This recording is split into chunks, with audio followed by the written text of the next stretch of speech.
ընդդիմադիր, այսինքն ինչ որ ամբիցիաների կամ պայքարի։ Սենց արի տրիվիալ նայենք։ Ինքը ատոմ է Նիկոլին, ինքը չի վստահում Նիկոլին, այսինքն տարբեր կատեգորիաներ են։ Չի վստահում, ատոմ է, վերաբերմունք ունի վատ, չի հավատում, բայց ինքը չունի ընտրություն եւ ինքը չունի հնարավորություն դա արտահայտելու։ Մի մոռացի, որ մենք նաեւ այդ փողոցային շարժումների մեջ միայն սրբազան պայքարի շարժումն է եղել, որ առանց քաղաքական ակցենտավորման է եկել, ձևավորվել սկզբում։ Ինքը գաղափարական եկավ, ինքը ասեց, ես դեմ եմ համաձայնությունը տվեց քաղաքական ժողովուրդը իր համաձայնությունը տվեց, իսկ երբ որ սրբազան պայքարը գնաց արդեն անկման, բայց դու համոզված ես, չէ՞, ինչքան լրիվ ուրիշ մարդիկ եկան, այսինքն դա Քոչարյանի կոնտինգենտն է, ինքը խնդիրը առաջացավ այն ժամանակ, երբ որ քաղաքական որոշում չեղավ։ Այո, այդ ժողովուրդը տվել էր։ Դու եկար իմ ասացին, որ քաղաքական դաշտում չի եփվում հասարակության ցանկությունը, սենց ասեմ։ Քաղաքական դաշտը կամային դրսևորում չունեցավ այդ ժամանակ։ Ինքը չի կարողանում, չի ստեղծում, չի գտնում, դե լիդերության խնդիր կա։ Տես, մեզ մեղադրում են, բեր զուգահեռներ տանեմ, որտեվ ես չեմ ուզում որևէ մեկին այսպես դաս տամ այդ առումով, կոմոդ ավելի էշ կստացվի, ես ինքս քաղաքական գործիչ եմ, բայց այդ ֆիզիկական բաներից եկեք դուրս գանք, ես զուգահեռ տանեմ, օրինակ բերեմ։ Պետք չի վախենալ նրանից, որ մենք ասում ենք ընդդիմությունը չի կարողացել սանել։ Համենայն դեպս Նիկոլ Փաշինյանը դա ցույց տվեց։ Ես դա չեմ ասում, տես, բեր զուգահեռ տանենք։ Այսօր էս իշխանությունը ասում է, որ մենք իշխանափոխություն արեցինք Արցախում, դրա համար էլ տեղի ունեցավ այն ինչ որ տեղի ունեցավ։ Ես ուզում եմ ասել, ինչ տեղի ունեցավ այդ ժամանակ, երբ որ Արայիկ Հարությունյանը սեպտեմբերի 1-ին Նիկոլ Փաշինյանի ուղիղ հրահանգով հրաժարական տվեց, դա ինքը չի թաքցրել, եւ ինչու է դա տեղի ունեցել, այն պարզ պատճառով, որ այստեղ իշխանությունները գիտեին իրենց համատեղ սցենարի արդյունքում ինչ պիտի տեղի ունենա, հետևաբար պիտի գլխատված Արցախը, ժողովուրդը գար, ուղղակի Հայաստան խեղճ ու կրակ, այսպես մոլորվեին, այլևս Արցախից որևէ մեկը, այսինքն Արցախի իշխանություններ չլինեին, որոնք կխոսեին։ Եվ երբ այդ հրաժարականը մեզ այսպես ինչ-որ անսպասելի մեր գլխին, այսպես թափվեց անձրևի պես, հորդառատ, պետք է շատ արագ որոշում կայացնել։ Դե բնական է, մենք ընդդիմությունը 3 խմբակցություն ընդամենը 8 հոգի, մենք չէինք, որ պիտի բերեինք նախագահի թեկնածու։ Բնական է պետք է բերեր իշխանական թևը։ Բերեցին պարոն Շահրամանյանին, որին որպես անձ, որ իր անցած ճանապարհով որևէ մեկս դեմ չենք եղել, չնայած չենք ճանաչել ինչպիսին է ինքը որպես ղեկավար։ Եվ շատ կարճ ժամանակ, ընդամենը ժամեր ունեինք իր հետ ինչ որ հարցեր տալու, ճշտելու, այո։ Եվ այդ հարցեր տալու ժամանակ ես իրեն ընդամենը մեկ հարց եմ տվել։ Ասել եմ, ես դες ընտրելու եմ այն պարագայում, ես կոնկրետ Արայիկ Հարությունյանին դեմ որևէ ձև, որպես անձ երբևէ դեմ որևէ բան չեմ ունեցել, չեմ ճանաչել որպես անձ։ Ես միայն իմ հակառակությունը եղել է զուտ այն առումով, որ ես ասել եմ դուք պիտի կարողանաք որոշում կայացնել, սեփական որոշում ունենաք քաղաքական, ոչ թե այո, այստեղ մի անձ որոշի դուք ինչ պիտի անեք այստեղ։ Եվ ամեն անգամ ես իրեն քննադատել եմ ու դատապարտել եմ իր այդ որոշում չկայացնելու ունակությունը չունենալու։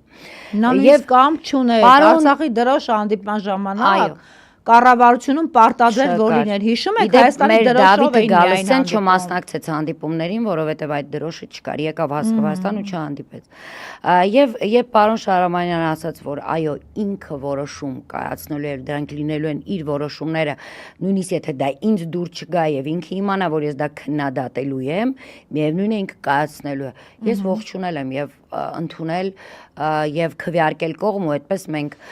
բոլորս, այսինքն 22-ս բացի մեկ խմբակցությունից։ Եվ տեսեք, դա ամբիցիաների մասին էր մեր այդ ընտրությունը այդ ժամանակվա այդ որոշումը։ Մենք բոլորս 3 ընդդիմադիր ուժեր դրեցինք մի կողմ մեր ամբիցիաները այդ ժամանակ, որտեղ հասկանում էինք, որ կործանվում ենք, բացի այն, որ հնարավոր այս մարդիկ Արցախը հանձնեն, նաև հենց Արցախում կփակեն Արցախի հարցը, եթե մենք իշխանություն չունենանք, եթե մենք չպահենք ու չպահպանենք պետական ինստիտուտները։ Եվ մենք այդ քաղաքական կամքը դրսևորեցինք, դա պիտի անի այսօր ընդդիմությունը Հայաստանում, հասկանալով, գիտակցելով, որ այո,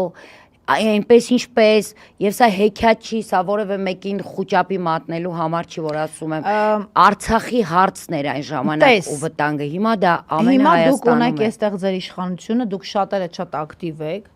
Այնտեղ ովքեր օրինակ սորոսական ծագումով պաշտոնյաներ էին, նրանք այդպես էլ անհետացան, նրանք Արցախի ամենից չեն խոսում, իրենք իրենց ստեղծած լուրջ տների մեջ ապրում են եւ այլն։ Նրանք ովքեր ազգային մտածողության, հա, եթե Խանոմյան Հայկի մասին ենք խոսում, կամ Բաբայան Սամվելի, որ տենց էլ չի կողմնորոշում, որտեղ ինչ ա ուզում, որ սեզոնին ինչ զեղչեր ունի։ Հիմա եթե դուք այստեղ դուք չունեք էլ թեմի առաջնորդ, ձեր թեմի առաջնորդը գնաց միացավ Փաշինյանին ու չի բացառվում նաև հենց այս կոնտեքստում ա եղել այս քաղաքականությունը։ Դուք ունեք հիմա ձեր իշխանությունը, դուք ունեք ձեր ներկայացուցչությունը եւ ունեք այն ակտիվ մարդկանց, ովքեր համախմբած պահում են։ Հիմա քո կարծիքով եւ շատերը արտագաղթել են, չգիտեմ, մինչև 30,000-35,000 մարդ արտագաղթել է հստակ որևէ մեկը։ Այս պահին քո կարծիքով արցախցիները իրենք այդ կամքը, այդ ցանկությունը, այդ միասնականությունը ունեն, որ եթե հունիսի 8-ին մենք արթնանանք լրիվ ուրիշ Հայաստանում, իրենք իրենց վերադարձի իրավունքի համար կռիվ տան։ Իհարկե ունենք այդ կամքը։ Ես նայ, քանի որ մեր հյուրը եկել է արդեն հիշեցնում են, արագ խոսեմ ու ամփոփենք։ Արդեն 5 հանդիպում ենք ունեցել արցախցիների հետ, շուտով 6-ը կլինի, սա շարունակությունն է, մենք ինչ եկել ենք անընդհատ այդ հանդիպումները ինչ տեղահանվել ենք, անպայման անում ենք եւ կարմիր թելով գնում է դա, այդ պահանջը։ Տեսեք, կարող են այս իշխանությունները արցախցիներին այլ կերպ ներկայացնել, չէ՞, որ արցախցին ինչ է ուզում։ Ասում է տնավորվի հազիվ տուն ունես։ Բացի այդ արցախցին է դա ուզում, վերջի այդ շոուն էլ որ կազմակերպել էին դրա մասին էր։ Ես ձեզ ասեմ, մեր բոլոր հանդիպումների ժամանակ իհարկե խոսում ենք սոցիալական խնդիրներից, մեր որ պարտավորություն ունեն իշխանությունները Հայաստանում մեր արժանապատիվ ժամանակավոր կեցությունը այստեղ ապահովելու, բայց բոլորը պահանջը մեզնից, հա, դա է, իսկ ինչ եք անում մեր հետ գնալու համար։ Իսկ ինչ եք անում, որ մենք հետ գնանք, այսինքն դա միանշանակ է եւ դա որևէ կասկածի տալու բան չի, քննարկման թեմա չի եւ վերջին մոտավոր մեր հարցումներով ասեմ 55% արցախցիների Հայաստանում ապրող միանշանակ այս պահին առանց հետևանքների մասին մտածելու պատրաստ է վերադառնալ Արցախ, 44%-ը եւս միայն նրանք պոտենցիալ Նիկոլ Չնդրողներ են։ Այո, իր ապագան պատկերացնում է միայն Արցախում, բայց պիտի երաշխիքները հասկանա ինչպես եւ ինչ ճանապարհ։ Դե դա հասկանալի է։ Մի տոկոսի մասին կարող ենք խոսել, որ այսօր այլևս ցանկություն չունի Արցախ վերադարձ։